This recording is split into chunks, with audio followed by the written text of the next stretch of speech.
What's up, everyone? Welcome back to the Awaken Catholic Show. Today, we have a very special guest. He is, in fact, objectively the most interesting man in the world. He is a third-degree black belt in like a gazillion different martial art forms. He's a break dancer. He's an award-winning chef. He loves F words, and he's a Catholic priest. Father Leo Patalinghug coming up right after this.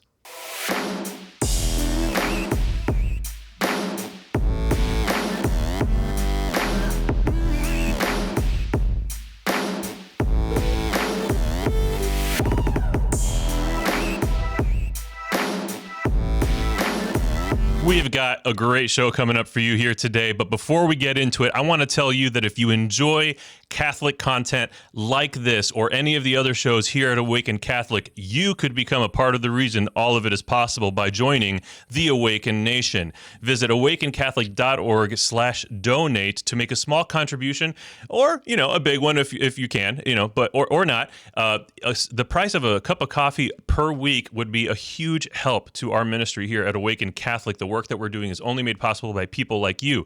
Additionally, there is a great way to consume Awaken Catholic content and to interact directly with the show hosts like myself and the many other far smarter people that host shows here on Awaken Catholic. It's the Awaken Catholic app, and you can get it not on the App Store, not on the Google Play Store. We're cooler than that. You have to go to theawakenapp.io to get this on your phone or iPad or I don't know, Windows tablet's still a thing. Anyways, here we are. And finally, if you are like, gosh, I know I'm super holy, but I just want to take it a step further.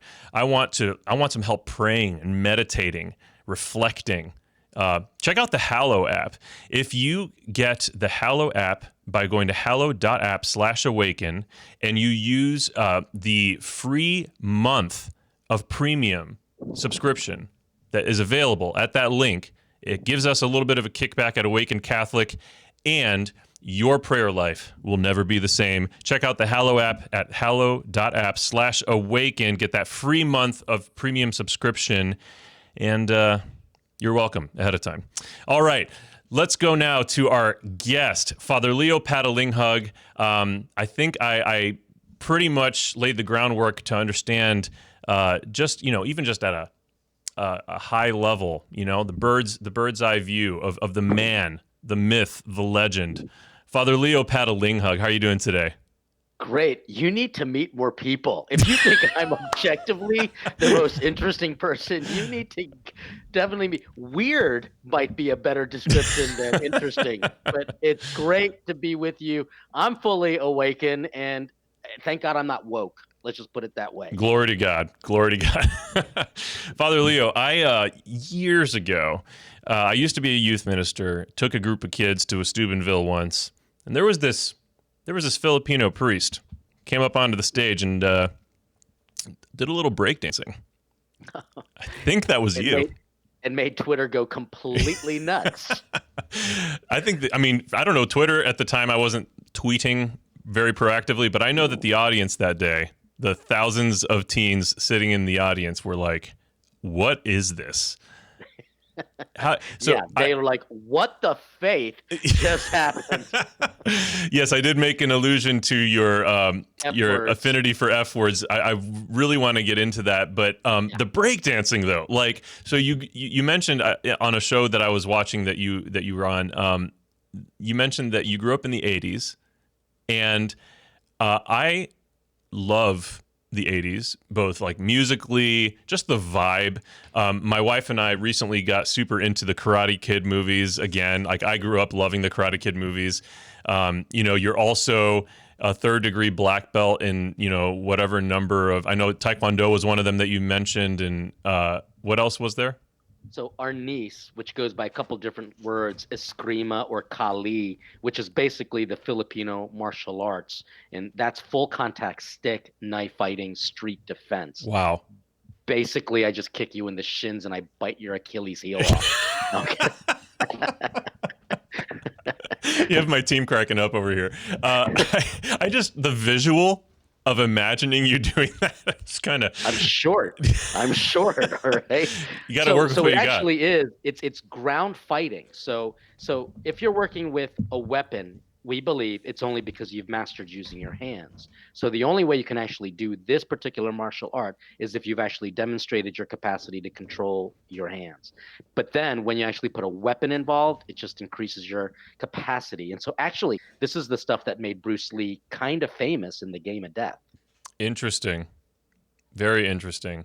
Very. So you are a formidable force, and I think you could even use some of that breakdancing and kind of segue into some of that Brazilian what's that dance fighting that they do? Oh, capoeira. Yeah, capoeira. Yep. Yeah. So I mean, that's pretty gnarly, man. Was Karate Kid an influence at all for you? Yes, but just real quick, when you said Brazilian, I thought a steakhouse, just so you know how my mind works. Okay. So I was thinking churrascaria, Mm-hmm. But yes, the Karate Kid certainly was a big deal for me because Ralph Macchio was a nerd. He is a geek. He's Mm-hmm. not good at martial arts, and yet he gets the girl. I mean, right. So there's hope. There's hope for the world, Hope for humanity in 2020. Yeah. Watch the Karate Kid. Oh man, that is awesome. Yeah, every time I've watched those, like when I was a kid, I actually took karate for a while. I don't know if I almost feel like took karate is like like karate's a lifestyle, right? And you learn that when you're watching the Karate Kid. Like if it's just like a lesson you learn and you apply it, I don't know. Like it's really more of a mindset and a way of seeing the world, I think, through discipline and stuff like that. So I don't like saying I took karate. But I did just take karate because it didn't sustain. But I've always loved the Karate Kid. I've loved martial arts. My wife and I have recently started doing Tai Chi. She's a lot more active in it than I am. But there's really something that speaks to really the theology of the body and like intrinsic integrated living where we're connecting with our body and using it and acknowledging that it's a part of me. And when we're using it that way and developing discipline and stuff, like there's something really beautiful about that, even from a Catholic standpoint. Would you agree with that? Yeah. So a couple observations. Number one, took karate is exactly what many people say because they kind of don't know what they're talking about. So if you really are a practitioner, you'd be studying martial arts, which would be a different way of approaching it. Secondly, your producers told me to kind of stay away from Catholic content, and you dropped the theology of the body in the first 10 minutes. I mean, seriously? Like, how did that happen? Sorry, I'm talking about the F words, and you're talking about theology of the body and the integration of soul, mind, body to be able to express yourself. What? How did that happen? I dropped it. I dropped the ball. I'm a disobedient guy.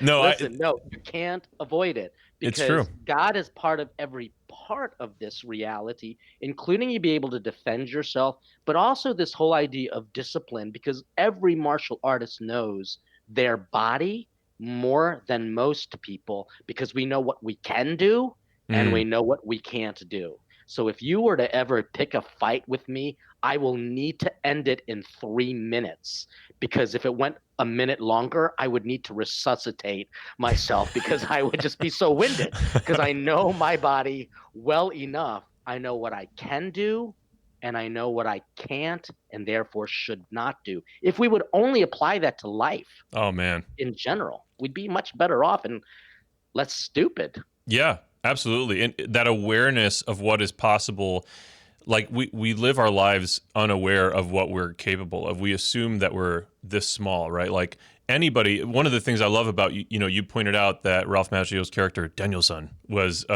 he was a wimp and he was a geek and he was scrawny. The antagonists in the film, Johnny Lawrence and his crew, they were buff guys. They were strong athletes, popular kids in school. And Daniel LaRusso, scrawny guy, like he didn't know what he was capable of. But even it doesn't take all the muscle. Like martial arts, you learn to leverage what you are. And I think that as people, like we assume, you look at Moses, who we think, that's indication that he had a speech impediment. And he's the guy that God tells to set his people free in front of Pharaoh and, lead his people with a speech impediment. And like, you would assume, oh, I can't do that thing because of this limitation or whatever. Oh, yeah. And Yeah. what you're pointing out about learning about your body and what that teaches you about yourself, like that is so big. It's huge. Yeah, I mean, love so that. the preface for the prayer that we say right before Holy, Holy, Holy, Lord God Almighty, Mhm. that part, it's called the preface. And there's something very unique about the preface prayer for saints. It says, God chooses the weak and makes them strong. So if you're coming to church, it's not because you're strong, it's because you're weak. That's why you go. You don't go because you're holy. You go because you're unholy and Right. want to become stronger. And if you think you're a saint, you're not. Think of yourself as a sinner. That's the better place to start if you want to become a saint. Just saying. Drop the mic. Preach. Show is ended. Preach. We can go home. I mean, Done. we run this out of my home, so I'm not going to go anywhere. But anyways, no, that's huge. The humility of, one of our shows talks a lot about the Cardinal Virtues. And if you don't know what the Cardinal Virtues are, if you're watching or listening, check out the show Elevate Ordinary. Really profound stuff. Every time I watch it, I find myself being drawn to change, drawn to integrate like the things that they talk about in it. But man, the idea of humility being not that you are manufacturing like an artificial smallness about yourself, but more humility is an observation of truth. And in truth, anything is possible with God. In truth, we are capable of a lot more than what we realize. And you know who doesn't want us to understand what we're capable of? The freaking enemy, the devil. Yeah, she's a witch, isn't she? I love to use inclusive language. Why not? When I It's talk about 2020. the devil, right? I love to use it. What you say is so important for people because they have a bad understanding of what it means to be humble. And if there's anything that has been humbling for me is actually studying the martial arts. You automatically think that if you're studying martial arts, you're a bad asparagus, but you're not. You're actually supposed to be more humble in that. And so I remember when I was teaching karate, when I was teaching martial arts, we were near the Naval Academy. And so we had some Naval Academy cadets come.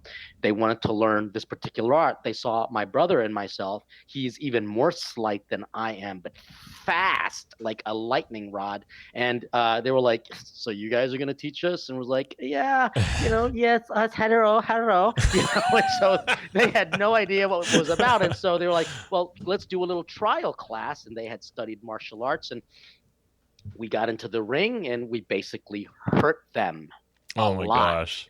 Because we just needed to let them know that if you want to learn from us, you can't be in here thinking that you're going to teach us something. Yeah, you got to respect us. We didn't start this school. We didn't start the school so that you can just kind of boss us around and think you're going to beat up these two little Filipino boys. No, because we hurt them to humble them. Mm-hmm. And then they literally became some of our greatest students and advocates because they just needed to get knocked off their high horse. Mm-hmm. Very analogous to St. Paul, really. Yes. And so many of us, probably all of us, even to this day, I'm just constantly, I try to maintain a keen awareness of like, Nick, check yourself. Like you ain't all that. Like, well, let me ask you, Nick. I'm just turning the table on you because this is what I do, and you can't lie to a priest. All right. Like when you think of Nick De La Torre, I mean, what are you proud of? Like, what part of you is just like, I'm really glad I'm me. I mean, is it your hair? Is it the ability to create a 5 o'clock shadow? Is it your voice? Is it your body physicality? What is it about you that you are proud of? And then I'm going to this is for your audience. Mm-hmm. So tell me what you are proud of, and I'm going to help you with something. I don't know if you can tell the glare. Yeah, the glare on my face is increasing as Father Leo makes me sweat over here. Be honest. Yeah. Be very honest. Like don't look to your wife or to your producer for help. No, you look at me, young man. You tell me what you're proud of, and you can say it, and you can say whatever you want. There will be no judgment, and I want to be able to help your audience with something. Go ahead. I am proud of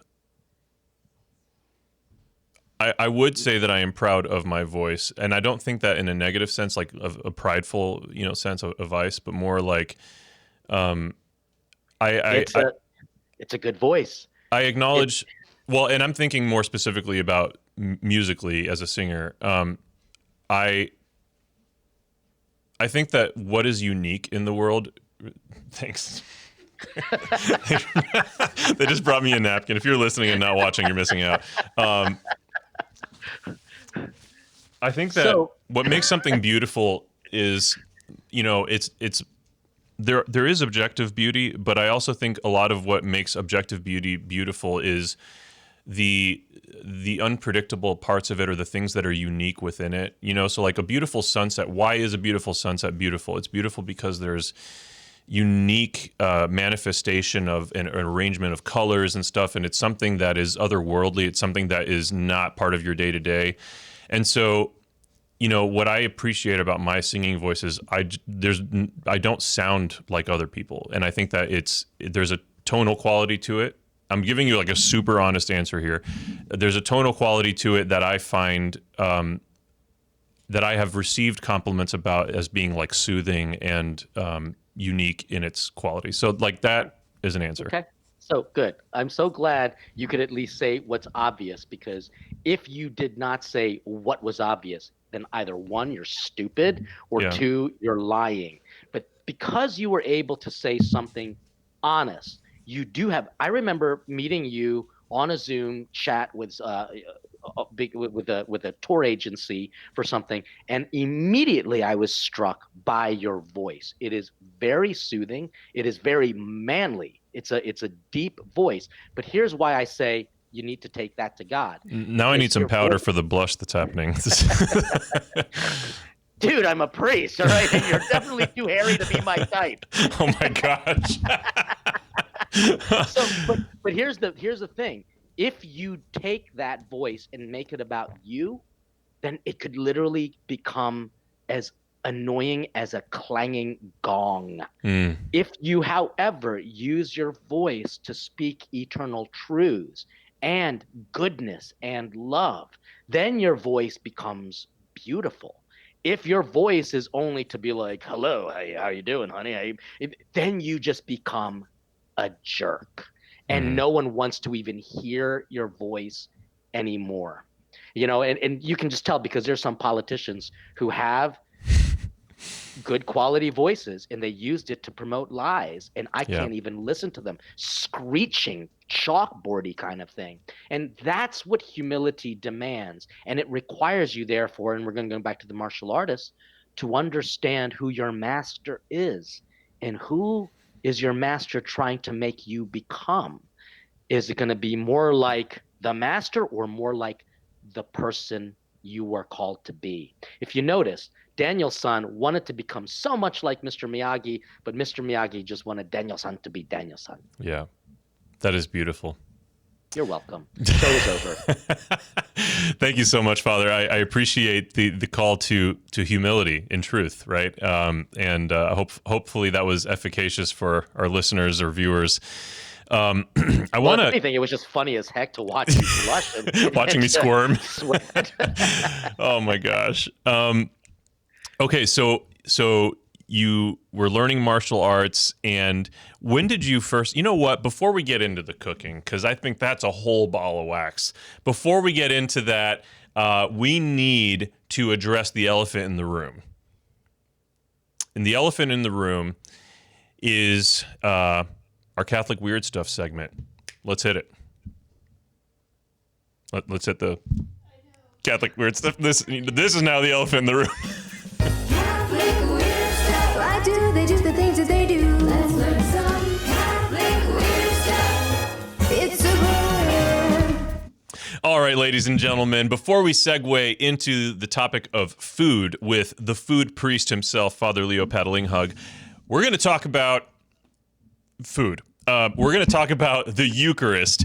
What is the Eucharist? Okay, so from the outside looking in, or even from the inside looking in, which, we learned fairly recently, a bunch of people sitting in the pews and walking up in the communion line are receiving the Blessed Sacrament, receiving the Lord, and they don't actually think it's the Lord. They think it's like a symbol or something. And that is devastating because it is. And, you know, it's like Jesus when he was walking around in, you know, as a human, in human flesh, and 2,000 years ago, you know, just imagine him being like, listen, I am God and I love you.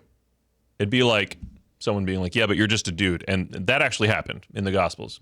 And he was like, no, but I'm not just a dude. So I want to challenge you today to consider the possibility that what Catholics teach about the Eucharist, what they say, what their claim is in fact Jesus Christ himself in the flesh. Wild proposition, but I'm just going to do a quick little thing here, and then I would love to hear from Father Leo Patalinghug, as the food expert and a Catholic priest, double the reason to listen to what he has to say about the Eucharist. Here we go. So Jesus, he did some pretty radical stuff. I mean, he said some radical stuff. He did some radical stuff. One of those radical stuffs that he did was that he multiplied loaves and fish. You remember that story when he did that one time? All right, the joke's on you. It happened twice. And he does this thing twice, at least that we have depicted in the scriptures. And what's interesting about it is that, and I'm not going to read it all because this is the Catholic Weird Stuff segment. We're trying to get in and out of this segment as quickly as possible. He does this thing twice, and both times that he performs this miracle, he follows a formula. He follows a ritual. And, anytime someone's like, what's with all the rituals in the Catholic Church? Jesus isn't into rituals. I'm just like, yeah, but actually, have you read the Bible? Because Jesus is super into rituals. So let's look at, I'm not going to read it again. I'm going to give you the paraphrased Nick De La Torre, the Awaken Catholic Show version of the story. So, a bunch of people are hungry, thousands of people. He's like, okay, hand me whatever you got. Everyone sits down. He picks up the bread. He lifts it to heaven, gives thanks for it, breaks it. He gives it to his disciples to give to the people. Okay, so a couple things to note there. First, what he did specifically, where he lifts it, gives thanks for it, breaks it, gives it to his disciples. Now note, he didn't actually give any to the people in the audience, the crowd. He gave it to his disciples, the 12 people that were following him who would later become the first priests and bishops, right? The second time he does this, here's the crazy part, he literally follows the same formula. He picks up the bread, lifts it to heaven, gives thanks, breaks it, gives it to his disciples. In the scriptures, it's very interestingly careful to say that he gives it to his disciples. Jesus himself wasn't standing there passing out the bread to the audience. Why does he give it to the disciples and doesn't pass any out? It's not because he's lazy. He's not that kind of leader. It's to illustrate for us, because he is the master teacher, to illustrate for us something super profound that his disciples didn't even understand was happening at the time. All right, so following, he does the same exact formula. A crazy miracle happens both times. Thousands of people eat from just a handful of loaves and fish. It doesn't make sense. Physically, it's impossible for that to happen. And it wasn't just some hippy-dippy like, hey, let's finally decide to share because he performed a miracle of making us want to share. It's not a Dr. Seuss book, ladies and gentlemen. This is a supernatural miracle that's happening here. All right, so the disciples still are not like, they don't know what this is about. They just know this guy I'm following around, he's doing some crazy stuff, and we're here for it. Then you get to the Last Supper. And what does he do? First of all, it's the Passover meal. Normally there'd be lamb on the table. There's no lamb. There's a reason for that. He takes the bread and he says, this is my body. He gives thanks for it, breaks it, gives it to his disciples, and he tells them to give that bread that is no longer his bread, his body, give this body, do this in memory of me, give this to the people. He takes the wine and he does the same thing. He lifts it to heaven, gives thanks, gives it to the disciples, and he essentially says, give this to the people when he says, do this in remembrance of me. So he's showing them the exact same ritual, the exact same formula that had this absolutely insane miracle happen with the multiplication that defied the laws of physics, that defied logic, defied what you thought you knew about the universe or what was possible, that same ritual now has an invisible miracle happen, but a miracle nonetheless. And the other thing that preceded, that kind of went smack dab in the middle between the multiplication of the loaves and fish and then the Last Supper where he showed them how to consecrate the Eucharist and he instructed them to do that for us. Well, what kind of in the middle was the bread of life discourse. When Jesus said, "Eat my flesh and drink my blood." And big crowd of people that he had just fed, supernaturally multiplied loaves and fish and fed thousands of people, they were like, "You can't do that. Give us a sign. Show us what you're talking about." And if I were Jesus, I would be so pissed. Like, at that point, what do you mean give you a sign? I just performed a miracle twice that defies the laws of physics. What is this give me a sign business? I'm getting riled up for him. I don't know what this is. So finally, Jesus re-emphasizes, and eventually he just lets them walk away. That's like everyone in the pews that doesn't believe it's the Eucharist. Jesus would just let you walk away instead of letting you think that it is a symbol. He didn't say, wait, come back. It was just a symbol. I know that the way I speak sometimes is unnecessarily confusing, and I'm sorry for that. No. It was the truth, and he stuck to it. And then he turns to his disciples, who were like the only people remaining. He's like, "You guys going to go too?" Keep in mind, they didn't understand what this meant. And Peter said, "Where would we go? You have the words of everlasting life." And then it was later, after that they then see the fulfillment of this whole teaching that he was giving them with the multiplications, because he shows them the ritual at the Last Supper. He says, "This is my body." So we really believe it is Jesus. And if there's any chance that the Catholic Church is right, it's kind of a big deal that the God of the universe humbles himself down into the form, the accidents, what seems, tastes, smells, feels like a piece of bread. It's kind of a big deal that God comes to us that way, in all humility, because he loves us. Father Leo Patalinghug, the expert, all matters food and priestliness. What are your thoughts? Well, my first thought is, what's so weird about that? I mean, like, this segment's supposed to be like weird, right? No, there's nothing weird about what Jesus did, because everything he did was exactly what Jewish people even to this day do. Bread is key, not only to their faith, but to their culture. And so him breaking bread is what Jews do as part of their Shabbat ceremony, and also as part of celebrating their faith with each other. What's weird is that we don't do that now. we're so if there's any weirdness, is that we're not actually becoming, ready for this word, companions. And the word kumpanis means with bread.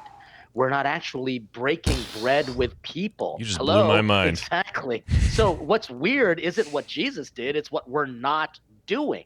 We're not actually becoming bread for other people. And the reason why we're not bread for other people is because we are not experiencing what it takes to make bread. And so let's refer to something that might sound weird. Is Saint Ignatius of Antioch, right before he was ready to be thrown into a pit with lions to eat him up. He actually told his disciples, "Don't stop me. I have prayed to become like wheat ground in the teeth of my enemies." Wow. He wanted to become food for other people. And the reason why this is weird is because it requires us to become like wheat, literally crushed. And that word crush is coming from the Latin verb contere, or Latin words contere, which means with the earth. And that's where we get the word contrite. Contere is where we get the word contrite. I love that. We are not contrite people. We're not sorry for anything anymore, and therefore we're bad in people's mouths to taste because we're just not humble. So the more palatable you are to other people is because you are more contrite, you are more humble, you want to be food for them. Rather, we want to just feed them with ourselves. And I'm sorry, we're not all that awesome. But if we become more like who we ate, more like Jesus, then you're going to be palatable and people will want to have you in themselves and in their own life. We literally become food for them. Let's take another example. Saint Teresa of Calcutta.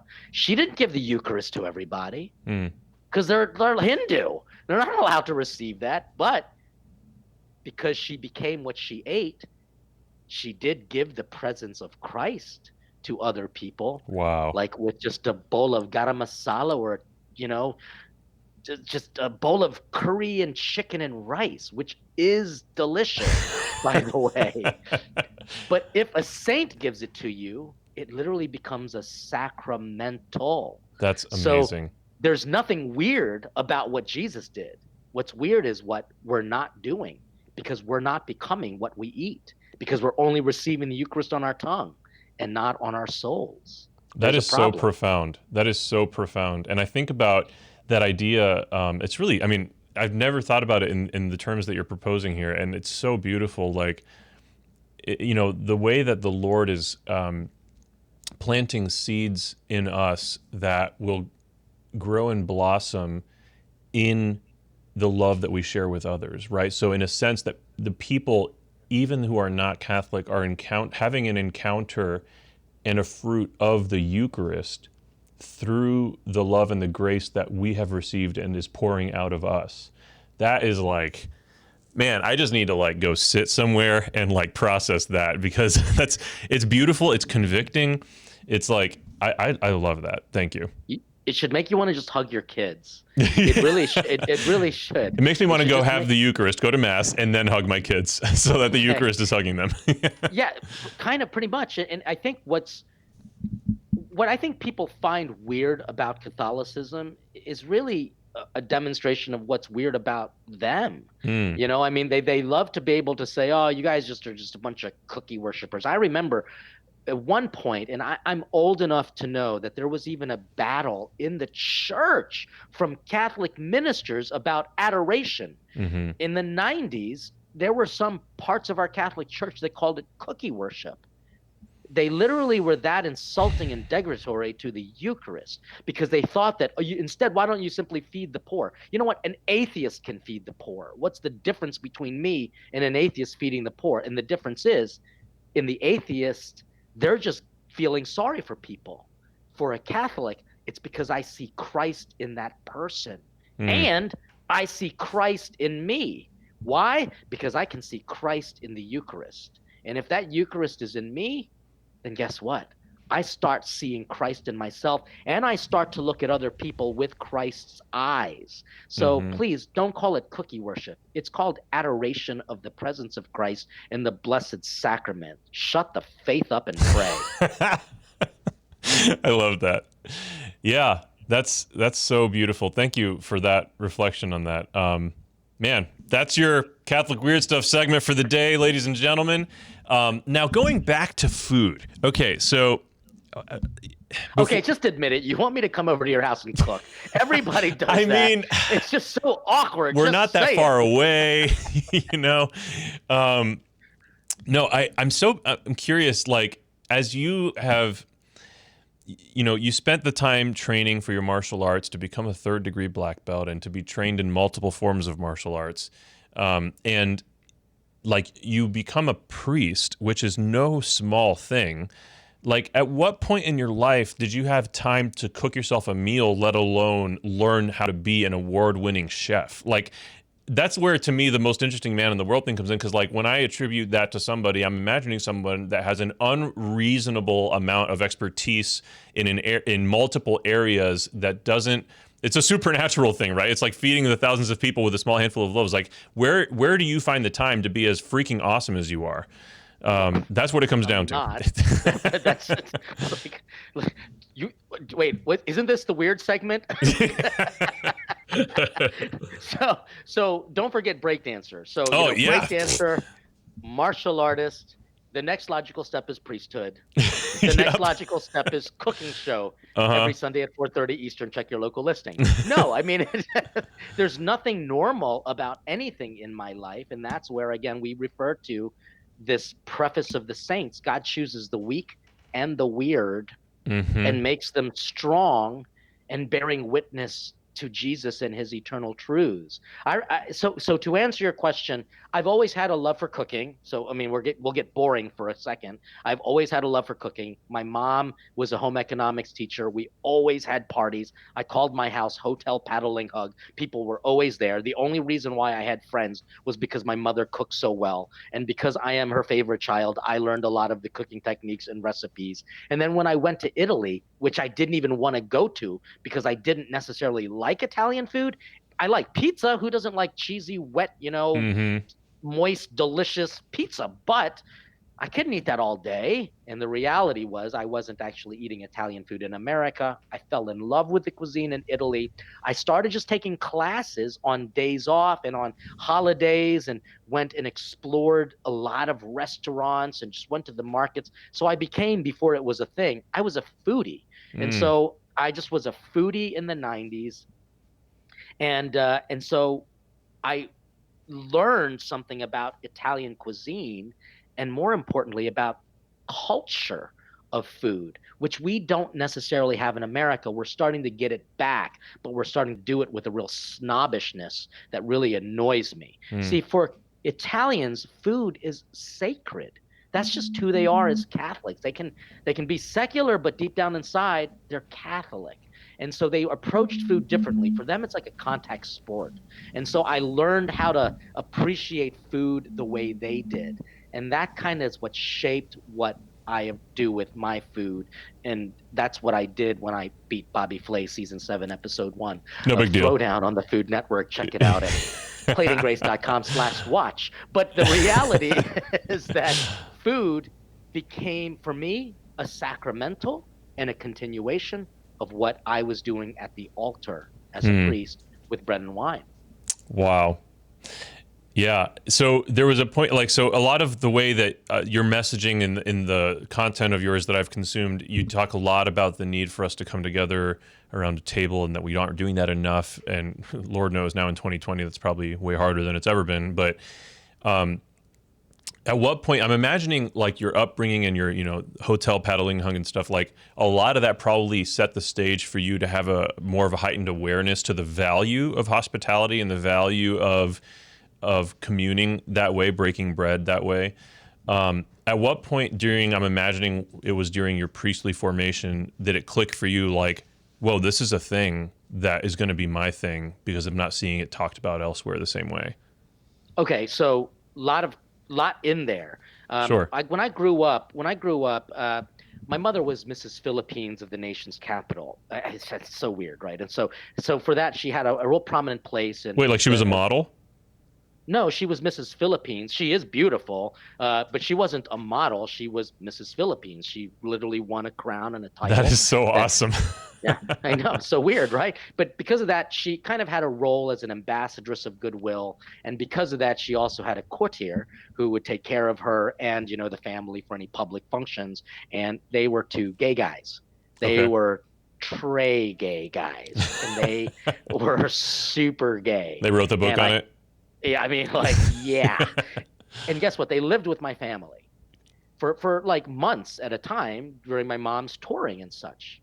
And they ate with us, Mm-hmm. and they went to mass with us. Oh, wow. They prayed with us, and so let me just put that in the back of your mind, okay? Because my mom and dad, they fed everyone, no matter who they were, what they were, how they identified.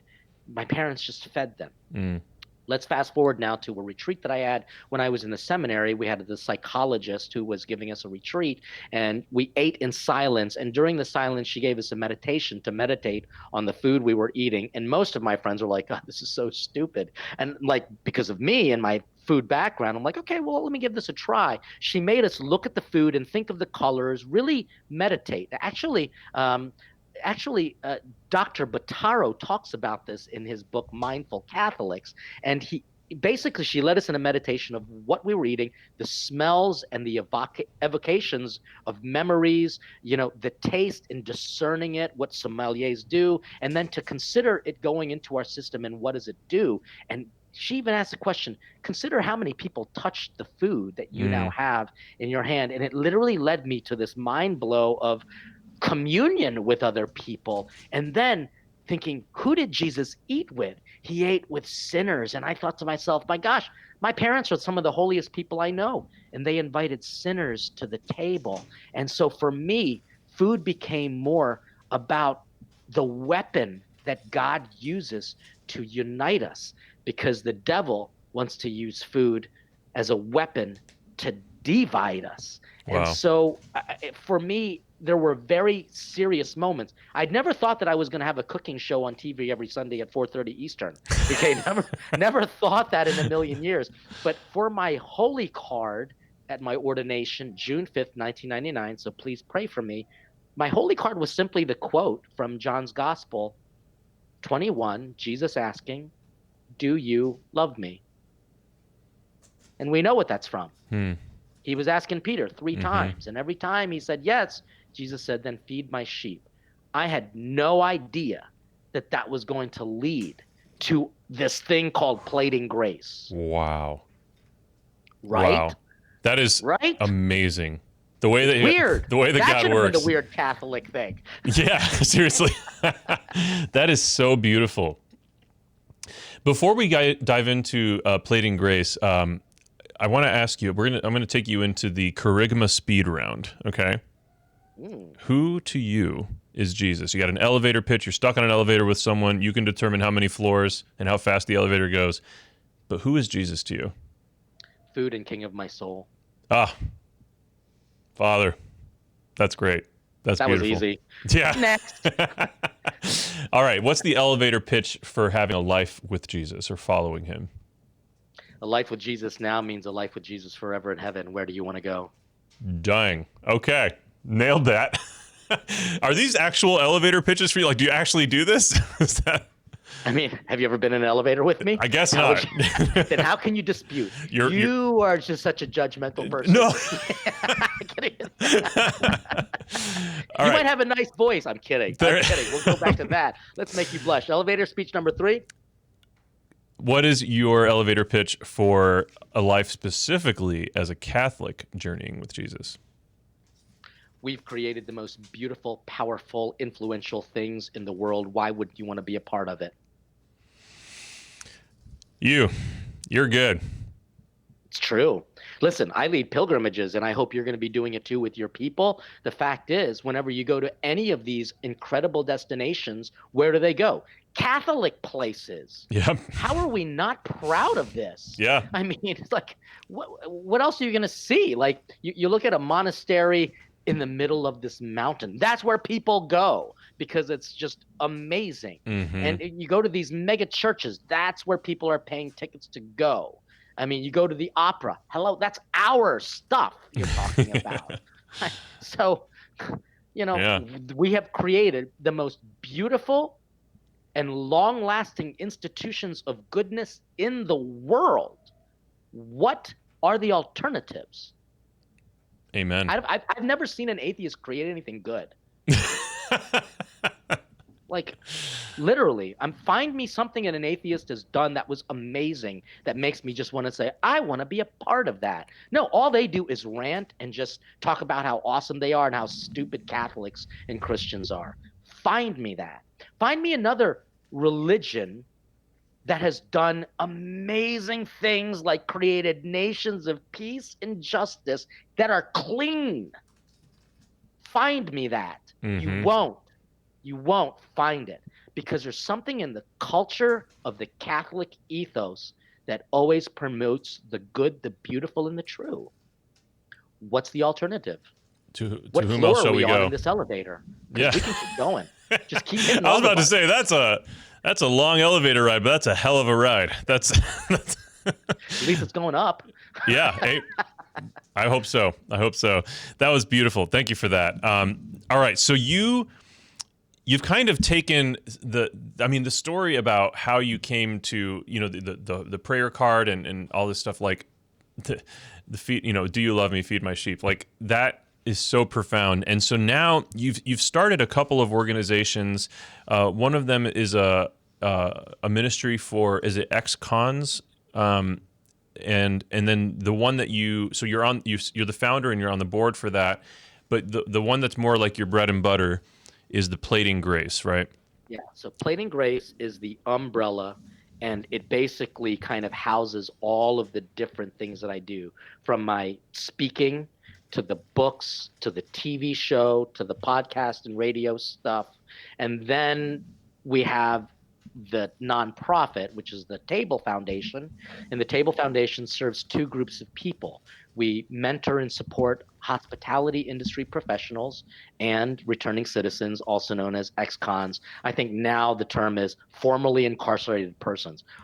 It's just so annoying just how much we just changed what it is, But so those two groups of people are, because they're very connected. Like, we have the white mass for doctors, the red mass for lawyers, the blue mass for civil servants. Well, we have nothing for the hospitality industry, and they're the people who are suffering the most, especially in the midst of this pandemic. And they're the people who actually make life worth celebrating. While we're feasting, they're slaving in the back. Not everyone is a celebrity chef, so they are very unknown heroes.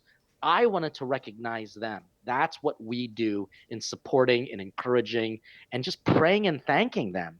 Praying for and thanking them. And it takes a suicide of, may he rest in peace, and Anthony Bourdain, a Catholic, to just realize that they really struggle back there and we don't know anything about it. And then the ex-cons, the formerly incarcerated persons, this year, God willing, we're going to be getting our food truck. We're actually debating and discerning the names of what we're going to call it. And it's going to be a place where we hire ex-cons, give them formation, partner with other organizations, and hopefully foster them into a life of a career and a job so that they can be the man and women they're called to be. And that's amazing. That's what we do. It's fun stuff. That's beautiful.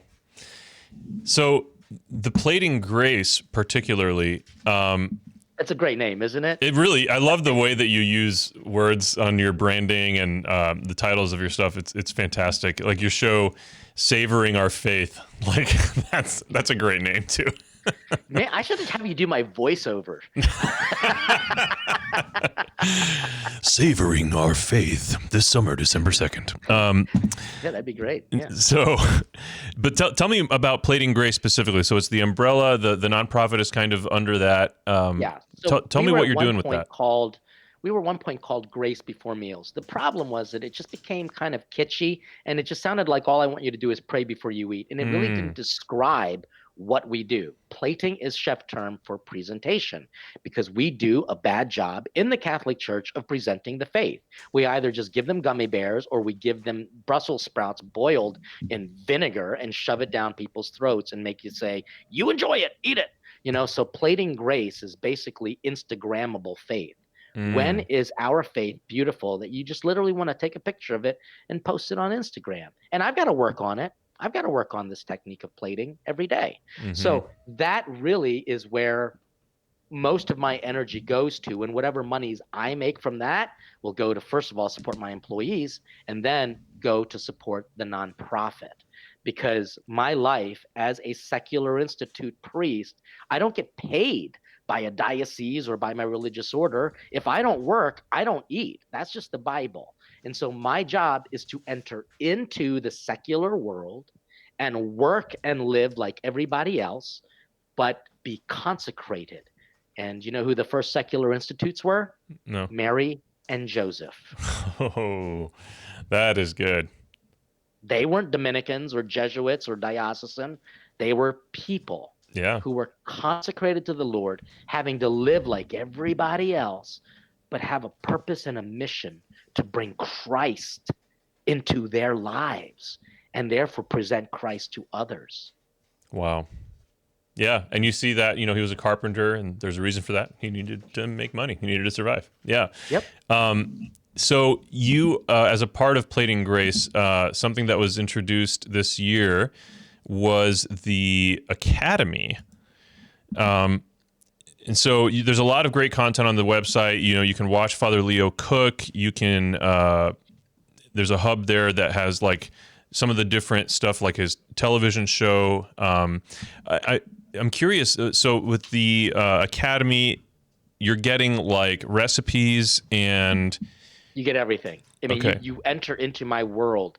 You see, unfortunately, with COVID, it really limited all of our abilities as professional Catholic entrepreneurs and content creators to get in front of people and audiences. And this was something that we had in the works anyway, but it was fast forwarded. So the Plating Grace Academy just gives you access to not just me, but I want to share other Catholic talent with an audience that just supports our ministry so that we can create content for them.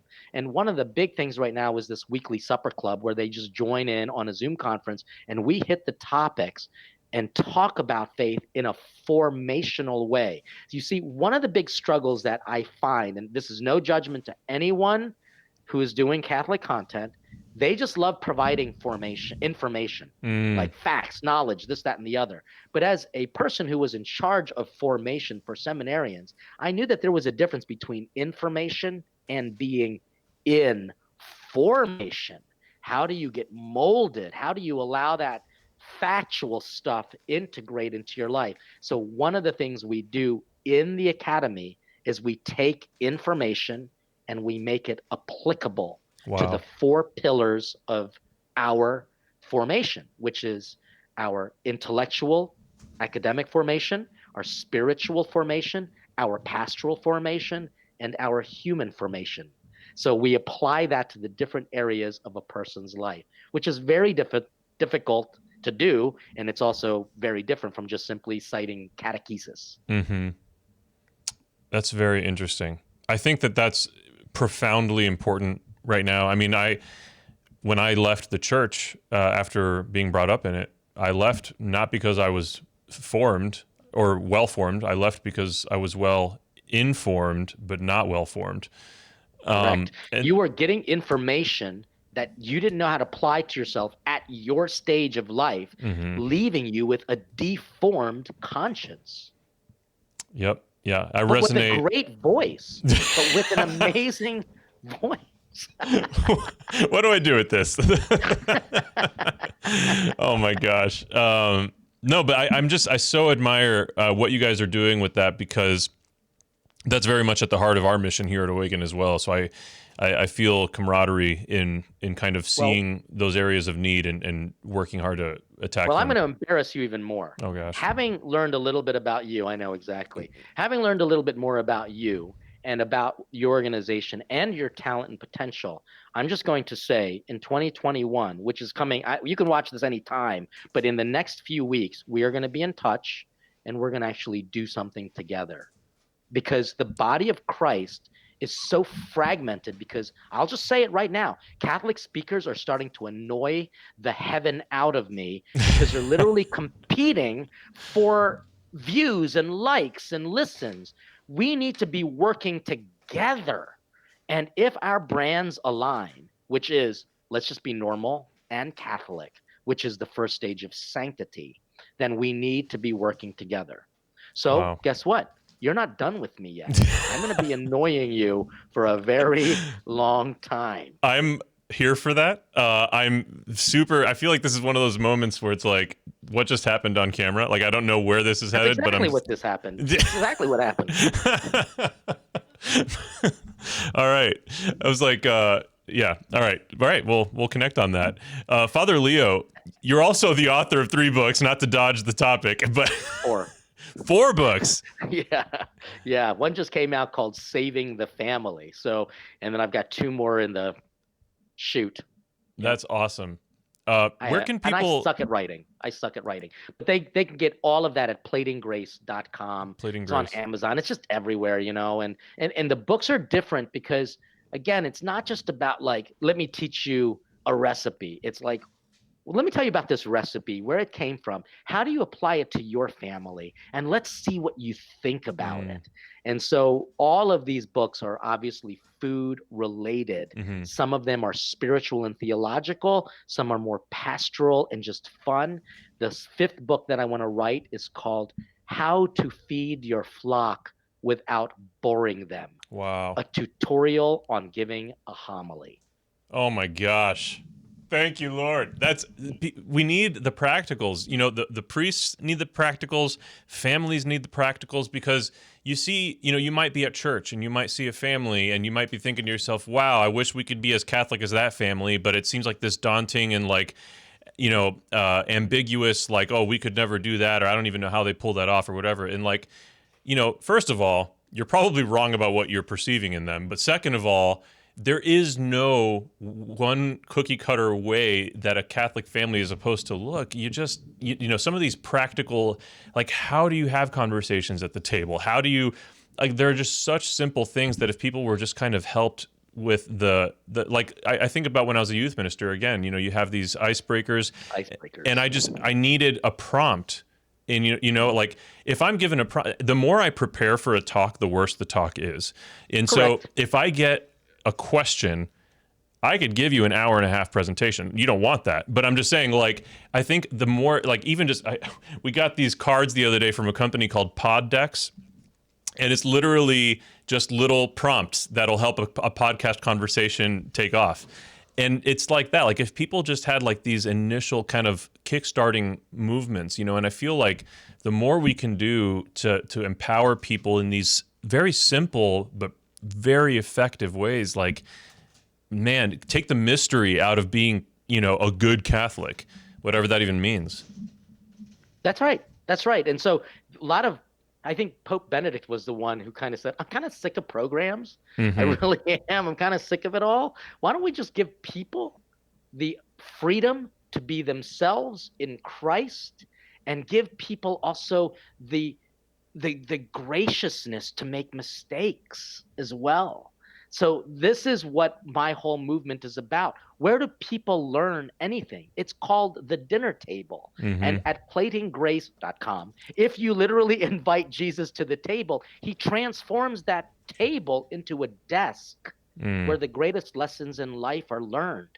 And it took a freaking pandemic to make people want to actually cook and eat together. And even then, they're not doing it for the right reasons. They're doing it literally to show off and compete with other families. Be like, oh, look at what my family did. We not only ate, and we did a TikTok dance together. You know, Yeah. I hate that. It's just so stupid. Your job is to not show it off. Your job is to put on Christ on you and in you. So, yeah. I do food porn on my Instagram like everybody else, because I've got to do it, because that's my brand. But I also kind of usually have a little message in there as well. So it's not just about like, oh, look how pretty my picture is in, you know, Seneca, in the those little frame things that people do with their Instagram filters, you know, like, yeah, I'll use a filter on occasion. Usually my food just looks good. I mean, I did beat Bobby Flay, but that's not the point. It is to encourage people to try to cook together, because their conversions happen. That's beautiful. This is my final question for you today. Have you played... Do I take medication? Is that what you... No. Have you played the Nintendo Switch game called Overcooked? No, I don't do video games. I'm a bad Asian. Oh my gosh. I'm the president of Awaken Catholic, and I'm going to get fired for this show. No, you're just going to get boosted ratings. That's what you're going to get. I would love that. No, this game for you might make the exception, and so because the control dynamics are like you have two moves you can make, but you're cooking, you're in a kitchen, and it's a collaborative game, so you play with up to 4 players, and the chaos of it is incredible, and having to like coordinate like who's chopping the whatever, and it's very fun, very chaotic, and it will test your relationships. So here's what's going to happen. Eventually, you and I are going to connect. Okay. We are going to literally live stream us cooking, competing in this game. That's going to be one of the first things you do. You're going to have to teach me. And I am such a boomer. I'm so bad at I've got great hand coordination to beat people up, but with the buttons and stuff. So you're going to have to be patient, and we're going to live stream something like that. And we're just going to see how people enjoy it. I'm down. And the commentary alone is going to be pay-per-view worthy. That'll be fun for sure.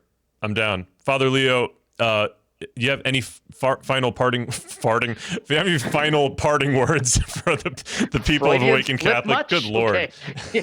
Yeah. So I guess the only thing I could say is it was a pleasure to be with you all. Thanks for the invitation to just allow me to kind of be me and for you to be you. Because a lot of people like to always get formal when they have a priest on. And then the second thing is, I gave you a sample of the kind of work that we do. I'm kind of like those people at the food court in the malls, be like, sample? You want sample? So I just gave you a sample. If you enjoy it, please don't think that you've got it all. Consume more. We're a Catholic faith. We're not a cafeteria. We're a smorgasbord. Dive deeply into all that the different content creators have to offer. It will definitely fill your soul. And if you want to learn more about what we do, just text food to 33777. 33, the perfect age of Jesus, and 777, which is better than 666. Food 33777. Okay. What happens when someone texts that? They're going to get a recipe, and then they're going to get an introduction of all that we do. Amazing. I love that. And text that number 33777. Also go to platinggrace.com. It's a great hub of all things Father Leo. And additionally, check out the Plating Grace Academy if you want to support the work that Father Leo and his team are doing. It's really special work. I think it's super important in these times. And they have multiple membership plans at various levels, starting at $8 a month and going up from there. And you get great stuff, really cool incentives to support the ministry and be a part of that community. So please check out platinggrace.com. And finally, Father, if you could just give us a virtual benediction, that would be amazing. Not even virtual, it's actually real. So, all right. So through the intercession of all the angels and saints, may God bless you with hunger for God, the truth, and more faith in your life, so that you can be a blessing and food for others. In the name of the Father, Son, and Holy Spirit, amen. Go forth and proclaim the good news by your lives. Amen, and thanks be to God. Thank you so much, Father Leo, and thank you, viewers and listeners, for sticking with us through this riveting, elevator-filled, food-filled, F-word-filled, karate, food, lots of stuff. It was amazing. And thank you for sticking with us. We'll see you next time here on the Awaken Catholic Show. This show and all media on Awaken Catholic is made possible by the Awaken Nation and the Hallow app. The Awaken Nation is a community of people like you who support all things Awaken for as cheap as a cup of coffee a week and get access to exclusive content. Learn more by visiting awakencatholic.org/donate. Hallow is the only audio-guided Catholic prayer app focused on contemplative prayer and traditional Catholic meditation such as Lectio Divina, Daily Examen, and the Rosary. We here at Awaken all use Hallow every day and love it. To learn more or give it a try, visit hallow.app/awaken.